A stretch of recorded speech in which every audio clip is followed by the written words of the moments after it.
ನಮಸ್ತೆ ಸ್ನೇಹಿತರೆ.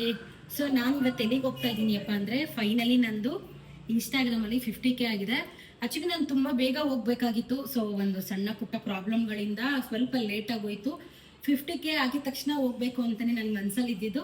ಆದರೆ ಇವತ್ತು ಈಗ 50K 500 ಆಗಿದೆ. ಸೊ ಇವತ್ತು ಹೋಗ್ತಾ ಇದ್ದೀವಿ ರಾಯರ ದರ್ಶನ ಮಾಡೋದಕ್ಕೆ. ನಾವು ಯಾರೆಲ್ಲ ಹೋಗ್ತಾ ಇದ್ದೀವಿ, ಏದಲ್ಲಿ ಹೋಗ್ತಾ ಇದ್ದೀವಿ, ಈ ಸಲ ಜಾಸ್ತಿ ಜನ ಹೋಗ್ತಾ ಇದ್ದೀವಿ. ಸೊ ಹೇಗೆ ಇಲ್ಲ, ಇದು ನಂದು ಒಬ್ಬಳ ಪ್ರಭು ಸಪ್ರೇಟ್ ಅವ್ಳ ಬ್ಯಾಗಲ್ಲಿ ಇಟ್ಕೊಂಡು ಓಡಲ್ಲ. ಸಿ ನೋಡಿ, ಫಸ್ಟ್ ಟೈಮು ನಮ್ಮ ಲಗೇಜು ಸ್ವಲ್ಪ ಸ್ವಲ್ಪ ಇಟ್ಕೊಂಡಿದೀವಿ. ಯಾಕಪ್ಪ ಅಂತಂದ್ರೆ ನಾನು ಜನ ಜಾತ್ರೆ ತರ ನಾನು ಹೆಂಗಂತಂದ್ರೆ ಬೇಡದೇ ಇರೋ ಚೂಡಿದಾರ್ಗಳು ಅದು ಇದು ಎತ್ಕೋತಾ ಇದ್ವಿ. ತುಂಬಾ ಶೆಕೆ ಇದೆ ಅಲ್ವಾ, ಅದಕ್ಕೆ ಒಂದೇ ಒಂದು ಲಕ್ಷಣವಾಗಿ ಒಂದು ಸ್ಯಾರಿ, ಒಂದು ಕಾರ್ಡ್ ಸೆಟ್ ಎತ್ಕೊಂಡಿದೀನಿ. ಈ ಸಲ ಸಿಂಪಲ್ ಆಗಿ ಬ್ಯಾಗ್ಗಳನ್ನ ಚಿಕ್ಕದಾಗಿ ಪ್ಯಾಕ್ ಮಾಡ್ಕೊಂಡಿದೀವಿ.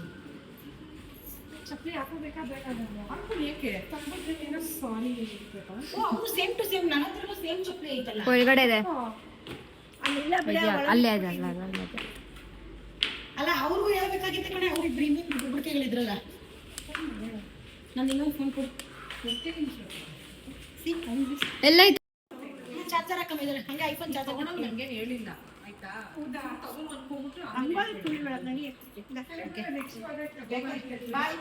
ಬಾಯ್ ಗಾಯ್ಸ್, ಬಾಯ್ ಬಾಯ್ ಬಾಯ್. ಎತ್ಕೊಂಡು ಫೋನ್ ಕೊಡು. ಹೋಗು ಒಳಗಡೆ.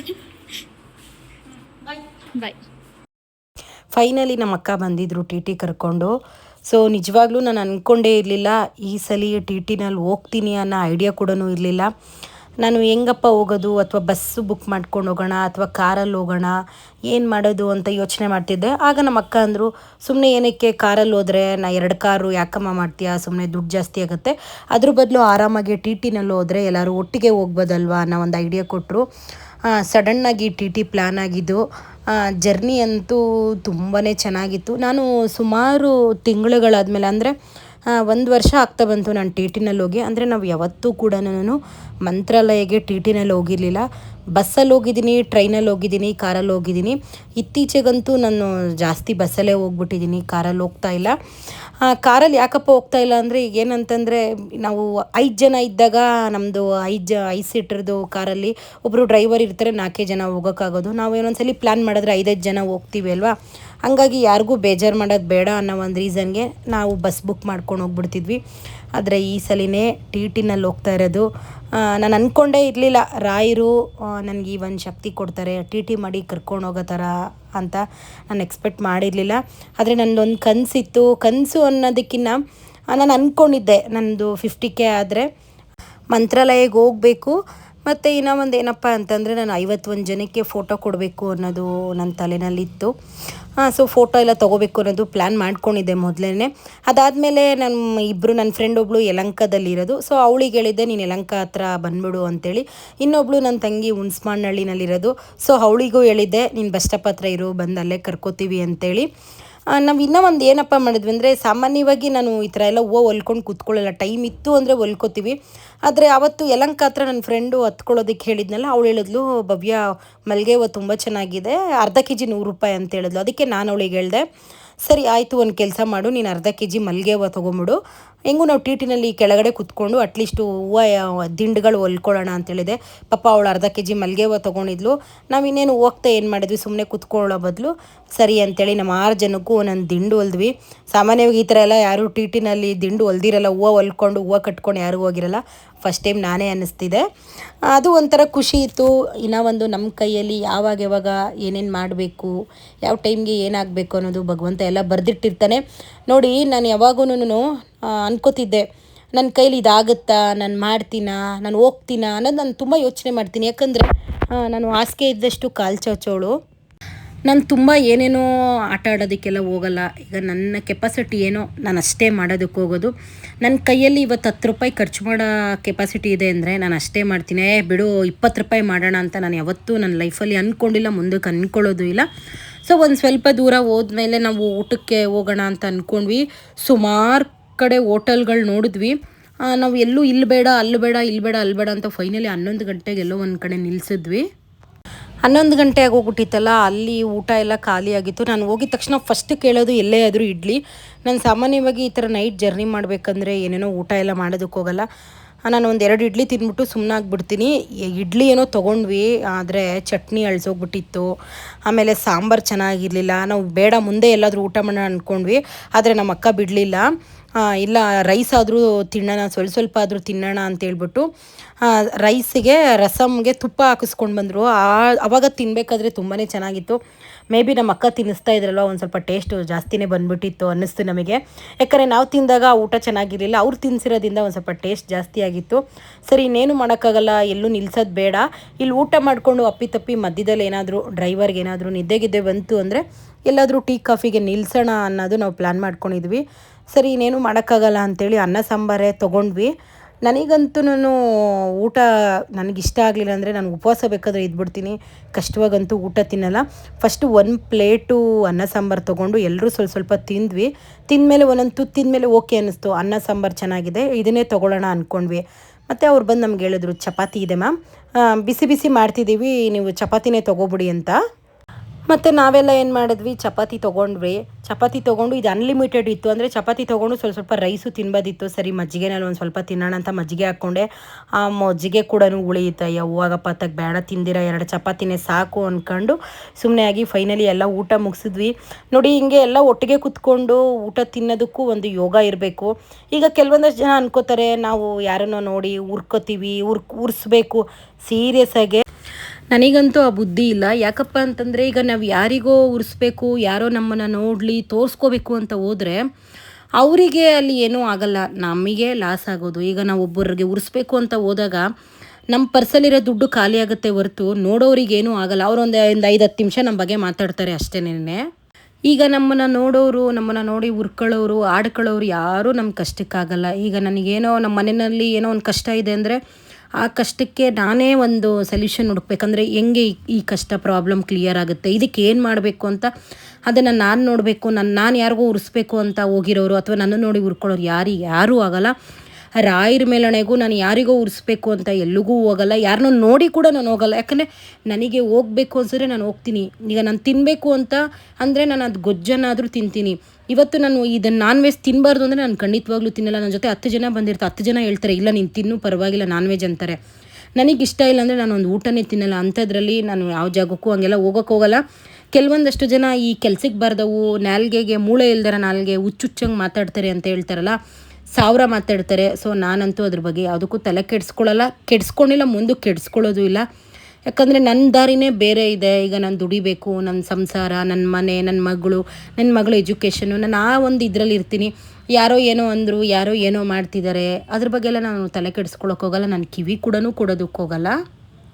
ಸೊ ನಾನು ಮಂತ್ರಾಲಯಗೆ ಹೋಗ್ತಾ ಇದ್ದೀನಿ ಅಂತಂದರೆ ನಾನು 50K ಆಗಲೇ ಸುಮಾರು ಒಂದು 10 ದಿನ ಆಗಿತ್ತು ಅನಿಸುತ್ತೆ.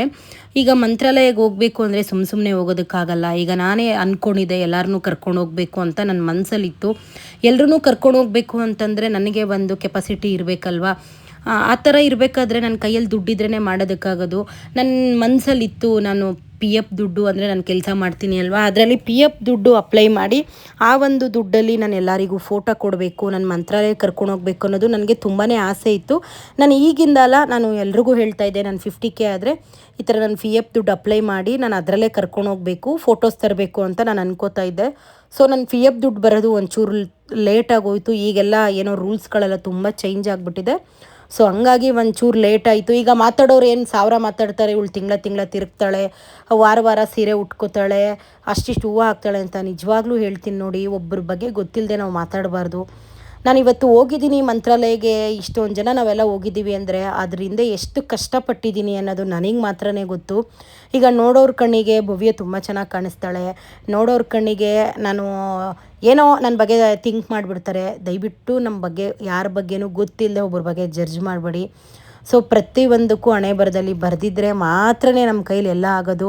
ಇವತ್ತು ಏನು ನಾನು ಡಿಸೈಡ್ ಆಗಿದ್ದೆ 51 ಜನಕ್ಕೆ ಫೋಟೋ ಕೊಡಬೇಕು ಅಂತ, ಅದರಿಂದ ಸತ್ಯವಾಗ್ಲೂ ನನ್ನ ಕಷ್ಟಾರ್ಜಿತ ತುಂಬಾ ಇದೆ. ನಾನು 50K ಆದಮೇಲೆ ದೇವ್ರ ಹತ್ರ ಕೇಳ್ಕೊತಿದ್ದೆ, ಅಪ್ಪ ದೇವರೇ ನಾನು PF ಅಪ್ಲೈ ಮಾಡಿದ್ದೀನಿ, ಆ ದುಡ್ಡು ಇಷ್ಟು ದಿವಸ ಆದರೂ ಬರಲಿಲ್ಲ, ಅಟ್ಲೀಸ್ಟ್ ನನಗೆ ಯಾವುದಾದ್ರೂ ಪ್ರಮೋಷನ್ ಆದರೂ ಸಿಕ್ಕಿದ್ರೆ ಆ ದುಡ್ಡಲ್ಲಾದರೂ ನಾನು ಮಂತ್ರಾಲಯಕ್ಕೆ ಹೋಗಿ 51 ಜನಕ್ಕೆ ಫೋಟೋ ಕೊಡಬೇಕು ಅಂದ್ಕೊಂಡಿದ್ದೀನಿ, ಅದಾದರೂ ಆಗೋ ಥರ ಮಾಡಪ್ಪ ಅಂತ ನಾನು ಡೈಲಿ ದೇವ್ರ ಹತ್ರ ಕೇಳ್ಕೊತಾ ಇದ್ದೆ. ನೋಡಿ, ಕಷ್ಟ ಪಡೋರಿಗಷ್ಟೇ ಕಷ್ಟ ಏನು ಅಂತ ಗೊತ್ತಿರುತ್ತೆ. ಸೊ ನಾನಂತೂ ಖರ್ಚು ಮಾಡೋ ಕಡೆ ಖಂಡಿತವಾಗ್ಲೂ ಮಾಡ್ತೀನಿ. ಯಾವತ್ತೂ ನಾನು ಹೊಟ್ಟೆಗೆ ಮೋಸ ಮಾಡ್ಕೊಳ್ಳಲ್ಲ. ನೋಡಿ, ಮನುಷ್ಯ ದುಡಿಯೋದು ಊಟಕ್ಕೋಸ್ಕರ. ನನಗೇನೇ ಒಂದು ಕಮ್ಮಿ ಮಾಡಿಕೊಂಡ್ರು ನನಗೆ, ನನ್ನ ಮನೆಯವ್ರಿಗೆ ಆಗಲಿ ನನ್ನ ಮಗಳಿಗಾಗಲಿ ನಾನೇನು ಕಮ್ಮಿ ಮಾಡಬಾರ್ದು ಅಂತ ಯೋಚನೆ ಮಾಡೋಳು. ಈಗ ಯಾರೋ ಒಬ್ಬರು ನನಗೆ ಕಮೆಂಟ್ ಹಾಕಿದ್ರು, ನೋಡಿ ನನ್ನ ಕೆಪಾಸಿಟಿ 51 ಜನಕ್ಕೆ ಅಷ್ಟೇ ಇರೋದು. ಈಗ ಪ್ರೆಸೆಂಟು ರಾಯರು ನನಗೆ ಅಷ್ಟು ಒಂದು ವರ ಕೊಟ್ಟಿದ್ದಾರೆ. ಯಾಕಂದರೆ ಒಂದು ಟೈಮಲ್ಲಿ ನಾನು ಮಂತ್ರಾಲಯಕ್ಕೆ ಹೋದಾಗ ನನಗೆ ಊಟ ಮಾಡೋದಕ್ಕೂ ಕಾಸಿರಲಿಲ್ಲ. ಬರೀ 600 ರೂಪಾಯಿ ತೊಗೊಂಡು ಫಸ್ಟ್ ಟೈಮ್ ಹೋಗಿದ್ದೆ. ಈ 600 ರೂಪಾಯಿ ನಾನು ಊಟ ಮಾಡಿಬಿಟ್ರೆ ದುಡ್ಡು ಖಾಲಿ ಆಗಿಬಿಡುತ್ತೇನೋ, ನಾನು ಟ್ರೈನಲ್ಲಿ ಹೋಗೋದು ಇನ್ನೂ ಎಷ್ಟಿರುತ್ತೋ ಏನೋ ಅಂತ ಒಂದು ಟೈಮಲ್ಲಿ ಆ ಥರ ಯೋಚನೆ ಮಾಡ್ಕೊಂಡು ಹೋಗಿದ್ದೆ. ಅಂದರೆ ನಾನು ಅವತ್ತು ಟ್ರೈನಲ್ಲಿ ಹೋಗಿದ್ದೆ. ಅದು ಟ್ರೈನಲ್ಲಿ ಹೋಗೋದು ಏನು ಸುಮ್ಮನೆ ಅಲ್ಲ. ಸೊ ಇವತ್ತು ನಾನು ಒಂದು ಟಿ ಮಾಡಿಕೊಂಡು ಕರ್ಕೊಂಡು ಹೋಗಿದ್ದೀನಿ ಅಂದರೆ ಸಾಕು, ರಾಯರ ಆಶೀರ್ವಾದ ಇರೋದ್ರಿಂದ ಅಲ್ವಾ ನಾನು ಇವತ್ತು ಇಷ್ಟು ಮಾತ್ರ ಟಿ ಮಾಡಿ ಕರ್ಕೊಂಡು ಹೋಗಿದ್ದೀನಿ. ನನ್ನ ಲೈಫಲ್ಲಿ ನಾನು ದೇವ್ರ ಹತ್ರ ಕೇಳ್ಕೊತೀನಿ ಅಂದರೆ ಒಂದೇ, ನೆಮ್ಮದಿ ಜೀವನ ಕೊಡು. ಯಾಕಂದರೆ ಮನುಷ್ಯನಿಗೆ ತುಂಬ ಇಂಪಾರ್ಟೆಂಟು ಆರೋಗ್ಯ. ನಾನು ಯಾವಾಗಲೂ ಕೇಳ್ಕೊಳ್ಳೋದು, ಸ್ವಲ್ಪ ನನಗೆ ಯಾವಾಗಲೂ ಹೆಲ್ತ್ ಇಶ್ಯೂ ಆಗ್ತಾ ಇರುತ್ತೆ. ನಾನು ಚೆನ್ನಾಗೇ ಇರ್ತೀನಿ, ಹಂಗೆ ಹುಷಾರಿಲ್ದಂಗೆ ಆಗ್ಬಿಡ್ತೀನಿ. ದೇವ್ರ ಹತ್ರ ಕೇಳ್ಕೊಳ್ಳೋದು ಒಂದೇ, ಅಪ್ಪ ತಂದೆ ನನಗೆ ಆರೋಗ್ಯ ಕೊಡು. ನಾನು ಯಾವತ್ತೂ ನನಗೆ ಆಸ್ತಿ ಬೇಕು, ನಾನು ಮನೆ ಬೇಕು, ಅಥವಾ ನಾನು ಕಾರ್ಗಳಲ್ಲಿ ಓಡಾಡಬೇಕು, ನಾನು ಆ ಥರ ಎಲ್ಲ ಕೇಳಲ್ಲ. ಆ ಭಗವಂತ ಯಾವ ಟೈಮಲ್ಲಿ ಯಾರಿಗೆ ಏನು ಕೊಡಬೇಕು ಅಂತ ಬರೆದಿಟ್ಟಿರ್ತಾರೆ. ಒಂದು ಟೈಮಲ್ಲಿ ನನಗೆ ಊಟ ಮಾಡೋದಕ್ಕೆ ದುಡ್ಡಿರಲಿಲ್ಲ. ಇವತ್ತು ನಾನು 10 ಜನಕ್ಕೆ ಊಟ ಕೊಡಿಸ್ತೀನಿ, 51 ಜನಕ್ಕೆ ನಾನು ಫೋಟೋ ಕೊಡ್ತಾಯಿದ್ದೀನಿ ಅಂದರೆ ಅದು ರಾಯರ ಆಶೀರ್ವಾದನೇ ನನಗೆ. ಯಾಕಂದರೆ ನನ್ನ ಲೈಫಲ್ಲಿ ನನಗೀಗ 36 ವರ್ಷದಲ್ಲಿ ನಾನಾ ರೀತಿ ಜನಗಳನ್ನ ನೋಡ್ಬಿಟ್ಟಿದ್ದೀನಿ. ಅಂದರೆ ನಾನು ಯಾರಿಗೋ ಏನೋ ಒಂದು ಮಾಡ್ತಾಯಿದ್ದೀನಿ ಅಂತಂದರೆ ನಾನು ಯಾವತ್ತೂ ನಾನು ಮಾಡಿದೆ, ನಾನು ಊಟ ಕೊಡಿಸ್ದೆ, ನಾನು ಬಟ್ಟೆ ಕೊಡಿಸ್ದೆ, ಅಥವಾ ನಾನೇನೋ ನಿನಗೆ ಉದ್ಧಾರ ಮಾಡಿದೆ, ನನ್ನ ಬಾಯಲ್ಲಿ ಯಾವತ್ತೂ ಆ ಥರ ಮಾತುಗಳು ಬರಲ್ಲ. ಸೊ ನನ್ನನ್ನು ಊಟಕ್ಕೆ ಕೂರಿಸ್ಬಿಟ್ಟು ನನಗೆ ಅವಮಾನ ಮಾಡಿರೋರು ಇದ್ದಾರೆ, ನನಗೆ ಊಟ ಇಟ್ಬಿಟ್ಟು ಅವಮಾನ ಮಾಡಿರೋರು ಇದ್ದಾರೆ. ಸೊ ಅದೆಲ್ಲ ತಪ್ಪು ಅಂತ ಹೇಳಲ್ಲ. ಭಗವಂತ ನನ್ನ ಲೈಫಲ್ಲಿ ನಾನು ಮುಂದೆ ಹೋಗೋದಕ್ಕೆ ಒಂದು ಛಲ ಅಂತ ಹೇಳ್ತಾರಲ್ವ, ಆ ಥರ ನಾನು ಎಲ್ಲನೂ ಈಸಿಯಾಗಿ ತೊಗೊಂಡೆ. ಬಿಡು, ಇವ್ರು ಏನು ಮಾಡ್ತಿದ್ದಾರೆ, ನಾಳೆ ದಿನ ಚೆನ್ನಾಗಿ ಆಗ್ತೀನೇನೋ, ಬಿಡು ಅಂದ್ಕೊಂಬಂದ್ಬಿಟ್ಟೆ. ಒಂದು ದಿನ ನನ್ನ ಮನಸ್ಸಿಗೆ ಅನ್ನಿಸ್ತು, ಬೇಡ, ನಾನು ಯಾಕೆ ಬಿಡು ಅಂದ್ಕೊಂಡು ಹೋಗಬೇಕು, ಏನಾದರೂ ನಾನು ಮಾಡಬೇಕು, ನನ್ನ ಜೀವನಕ್ಕೆ ನಾನು ಒಂದು ದಾರಿ ನೋಡ್ಕೋಬೇಕು ಅಂದಾಗ ನೋಡಿ, ನಾನು ರಾಯರನ್ನ ತುಂಬ ಭಕ್ತಿಯಿಂದ ನಂಬೋದಕ್ಕೆ ಸ್ಟಾರ್ಟ್ ಮಾಡಿದೆ. ಆ್ಯಕ್ಚುಲಿ ಹೇಳಬೇಕು ಅಂತಂದರೆ ಇವತ್ತು ಏನು ನಾನು ರಾಯರ ಪೂಜೆ ಮಾಡ್ತೀನಿ, ರಾಯರನ್ನ ಇಷ್ಟೊಂದು ನಾನು ನಂಬ್ತೀನಿ ಅಂದರೆ, ಒಂದು ಟೈಮಲ್ಲಿ ನಾನು ತುಂಬ ಜೀವನನೇ ಸಾಕು ಅಂತ ಈ ಡಿಪ್ರೆಷನ್ ಅಂತಾರಲ್ವ, ಸೊ ನನಗೆ ಅದೆಲ್ಲ ಬೇರೆಯವ್ರು ಹೇಳಿದಾಗ ಹಿಂಗಂದರೆ ಏನು ಡಿಪ್ರೆಷನ್ ಅಂದರೆ ಅಂತ ಅನ್ಕೋತಿದ್ದೆ. ಸೊ ನನ್ನ ಲೈಫಲ್ಲಿ ಅದು ಒಂದು ದಿನ ಬಂತಲ್ವ, ಅವತ್ತು ಅಂದ್ಕೊಂಡೆ, ಇದೇನಾ ಡಿಪ್ರೆಷನ್ ಅಂದರೆ ಕತ್ಲಲ್ಲಿರೋದು, ಊಟ ಮಾಡೋಕ್ಕಾಗದೇ ಇರೋದು, ಆ ಥರ ಒಂದು ದಿನನ ನಾನು ಅನುಭವಿಸ್ಬಿಟ್ಟಿದ್ದೀನಿ. ಸೊ ಈಗ ನಾನು ತುಂಬ ಸ್ಟ್ರಾಂಗ್ ಆಗಿಬಿಟ್ಟಿದ್ದೀನಿ. ಯಾವ ಥರಪ್ಪ ಅಂದರೆ, ಇರೋರ ಜೊತೆ ಇರ್ಬೋದು, ಹೋಗೋರು ಹೋಗ್ಬೋದು, ಆಮೇಲೆ ಯಾರೂ ಆಗಲ್ಲ. ಫೈನಲಿ ನಮಗೆ ನಾವಷ್ಟೇ. ಭಗವಂತ ಯಾರ ಜೊತೆ ಯಾರನ್ನು ಎಷ್ಟು ದಿನ ಇಡಬೇಕು ಅಷ್ಟು ದಿನ ಅಷ್ಟೇ ಇಡೋಕ್ಕಾಗೋದು ಅಲ್ವಾ. ನಾವು ಅಂದ್ಕೊಂಡಂಗೆ ಏನೂ ಆಗಲ್ಲ. ಯಾಕಪ್ಪ ಅಂದರೆ ನನಗೆ ಬೆಟ್ಟದಷ್ಟು ಕನಸಿತ್ತು. ನಾನು, ನನ್ನ ಸಂಸಾರ, ನನ್ನ ಗಂಡ, ನನ್ನ ಮಗು, ನಾನು ಈ ಥರ ಇರಬೇಕು, ಆ ಥರ ಇರಬೇಕು ಅನ್ನೋದು ನನಗೂ ತುಂಬ ಕನಸಿತ್ತು. ಪ್ರತಿ ಒಂದು ಹೆಣ್ಣಿಗೂ ಅದೇ ಆಸೆ ಇರುತ್ತೆ, ಅದೇ ಥರ ನನಗೂ ಇತ್ತು. ಆದರೆ ಇಷ್ಟೇ ನನ್ನ ಜೀವನ ಅನ್ನೋ ಥರ ನನಗೆ ಗೊತ್ತಾಯಿತು. ಸೊ ನನ್ನ ಜೀವನ ಎಲ್ಲ ನನ್ನ ಮಗಳಾದಮೇಲೆ ನನ್ನ ಫ್ಯಾಮಿಲಿ, ನಮ್ಮಮ್ಮ, ನನ್ನ ತಂಗಿ, ನನ್ನ ತಮ್ಮ, ಇಷ್ಟೇ ನನ್ನ ಜೀವನ ಅಂದ್ಕೊಂಡು ನಾನು ಡಿಸೈಡ್ ಆಗಿಬಿಟ್ಟೆ. ಈ ಒಂದು ಜೀವನದಲ್ಲಿ ಒಂದು ಪುಟ್ಟ ಹೆಜ್ಜೆ ಇಡೋದಕ್ಕೆ 4 ಜನ ನನ್ನ ಜೊತೇಲಿದ್ದಾರೆ. ಸೊ ನನಗಷ್ಟೇ ಸಾಕು. ನಾನು ಇವತ್ತು ಹೇಳ್ತೀನಿ, ನಾನು ಯಾರಿಗೂ ಕೆಟ್ಟದ್ದು ಬಯಸಲ್ಲ, ಯಾರಿಂದನೂ ನನಗೆ ಏನೂ ಆಗಬೇಕಾಗಿಲ್ಲ ಅಲ್ವಾ. ಇವತ್ತು ನೋಡಿ, ನನ್ನ ಜೊತೆ ನಾನು ಮಂತ್ರಾಲಯದಲ್ಲಿ ಯಾರೋ ಒಬ್ಬರು ನನ್ನನ್ನು ಮಾತಾಡಿಸಿ, ಮೇಡಮ್ ನನಗೆ ನಿಮ್ಮ ವೀಡಿಯೋಸ್ ತುಂಬ ಇಷ್ಟ, ನೀವೆಷ್ಟು ಚೆನ್ನಾಗಿ ಮಾತಾಡ್ತೀರಾ, ಆ ಥರ ಎಲ್ಲ ಹೇಳಿದಾಗ ಸಾಕಪ್ಪ ನನ್ನ ಜೀವನದಲ್ಲಿ ಇಷ್ಟೇ. ಈಗ ನನ್ನನ್ನು ಬೈಕೊಳ್ಳೋರು ಇದ್ದಾರೆ, ಅಯ್ಯೋ ಇವಳಿಗೆ ಗಂಡ ಇಲ್ಲ, ಏನಿಲ್ಲ, ಇವಳು ತಿರುಗ್ತಾಳೆ, ಇವಳಿಗೆ ದುಡ್ಡು ಎಲ್ಲಿಂದ ಬರುತ್ತೆ, ಆ ಥರ ಮಾತಾಡಿರೋರು ಇದ್ದಾರೆ. ಅಂದರೆ ಈಗ ನಾನು ಕಿವಿಯಾರೆ ಕೇಳಿಸ್ಕೊಂಡಿರೋದು ಇದೆ. ಸೊ ನನ್ನ ಮುಂದೆ ತುಂಬ ಚೆನ್ನಾಗಿ ಮಾತಾಡ್ಬಿಟ್ಟು ಹಿಂದೆಗಡೆ ಹೋಗಿ ಮಾತಾಡಿರೋರು ಇದ್ದಾರೆ. ಅದಕ್ಕೆಲ್ಲ ನಾನು ತಲೆ ಕೆಡಿಸ್ಕೊಳ್ಳೋಕ್ಕಾಗಲ್ಲ. ಈಗ ನನ್ನನ್ನು 4 ಜನ ನಿಲ್ಲಿಸಿ, ನಿಮ್ಮ ವೀಡಿಯೋಸ್ ತುಂಬ ಚೆನ್ನಾಗಿರುತ್ತೆ, ನೀವು ಚೆನ್ನಾಗಿ ಪೂಜೆ ಮಾಡ್ತೀರಾ ಅಂತ ಹೇಳಿದಾಗ ನಾನು ಅದನ್ನು ತುಂಬ ಖುಷಿಪಟ್ಟೆ. ಅವ್ರು ಈ ಥರ ನನ್ನ ಹೊಗಳಿದ್ರು ಅಂತ. ಅದೇ ಥರನೇ ಈಗ ನನ್ನ ಬಗ್ಗೆ ಕೆಟ್ಟದಾಗಿ ಮಾತಾಡ್ತಾರಲ್ಲ, ಇವಳಿಗೆ ಗಂಡ ಇಲ್ಲ, ಇವಳು ಏನು ಕೆಲಸ ಮಾಡ್ತಾಳೆ, ಇವಳು ಹೆಂಗೆ ಇಷ್ಟೊಂದೆಲ್ಲ ಎಂಜಾಯ್ ಮಾಡ್ತಾಳೆ ಅಂತ, ಅದನ್ನು ನಾನು ಈಸಿಯಾಗೆ ತೊಗೋತೀನಿ. ಯಾಕಂದರೆ ಒಳ್ಳೆಯದನ್ನು ನಾನು ಈಸಿಯಾಗಿ ಇದನ್ನು ತೊಗೋತೀನಿ. ಆದರೆ ಈ ಕೆಟ್ಟದಾಗೆ ಮಾತಾಡ್ತಾರೆ ಅಲ್ವಾ, ಅದಕ್ಕೆಲ್ಲ ಒಂದಿನ ಉತ್ತರ ಕೊಡೋ ದಿನ ಬರುತ್ತೆ. ಪ್ರತಿಯೊಬ್ಬರಿಗೂ ತಲೆನಲ್ಲಿ ಇರುತ್ತೆ ಅಲ್ವಾ. ಈಗ ಯಾರ್ಯಾರು ಏನೇನು ಮಾತಾಡ್ತಾರೆ ಮಾತಾಡಲಿ, ಅದಕ್ಕೂ ಒಂದಿನ ಉತ್ತರ ಕೊಡೋಣ ಅನ್ನೋದು ಇದ್ದೇ ಇರುತ್ತೆ. ಈಗ ಭಗವಂತ ನನಗೆ ಸುಮಾರು ವರ್ಷ ಕಷ್ಟ ಕೊಟ್ಟ. ಯಾವ ಥರ ಅಂತಂದರೆ ಎಲ್ಲ ಥರ ಕಷ್ಟ ಕೊಟ್ಟ. ತಿನ್ನೋ ಊಟದಲ್ಲಿ ಕೊಟ್ಟ, ಓಡಾಡೋ ಜಾಗದಲ್ಲಿ ಕೊಟ್ಟ, ಕೆಲಸ ಮಾಡೋ ಜಾಗದಲ್ಲಿ ಕೊಟ್ಟ, ಪ್ರತಿಯೊಂದು ನನಗೆ ಕಷ್ಟ ಕೊಟ್ಟರು. ಒಂದು ದಿನ ನನ್ನ ಕೈ ಹಿಡಿದ್ರು ಅಲ್ವಾ. ಸೊ ಅದೇ ಥರನೇ ಎಲ್ಲರ ಜೀವನದಲ್ಲೂ ಖಂಡಿತ ಒಳ್ಳೆಯದಾಗುತ್ತೆ. ಮನುಷ್ಯರನ್ನ ನಂಬೋದ್ರಿಂದ ಉದ್ಧಾರ ಆಗಿರೋನು ಯಾರೂ ಇಲ್ಲ ಜಿಂದಗಿನಲ್ಲಿ.